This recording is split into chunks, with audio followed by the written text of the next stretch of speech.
you Rooster Cogburn? Yeah? Well, my name is Sheriff LaBeef, and I'm from Texas. And I'm here to assist you in catching the men that killed that little girl's father. Hold on there, Pilgrim. You're supposed to be the sheriff? Well, that's right. Well, ha, giggle, giggle, snicker, snicker. And you're going to assist me? That's right.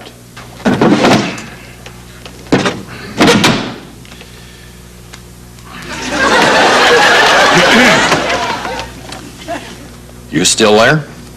Yes, sir. Well, don't just sit there. What are your qualifications? Well, I can ride, and I can rope and shoot, and I'm a darn good singer. Well, that's a start. But anybody can do them things. Can you ride? Like an Indian. Can you rope? Like a hangman. Can you shoot? Well, that depends on how hard I pull the trigger. Can you sing? Can I sing? Are you joking? Can I sing? I'll show you who can sing.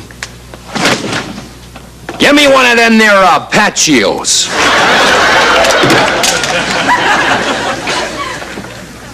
How?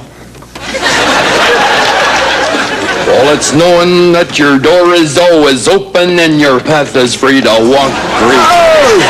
9, 12. That makes me tend to leave my sleeping bag rolled up and stashed behind your couch. 2, 6, 4, 9.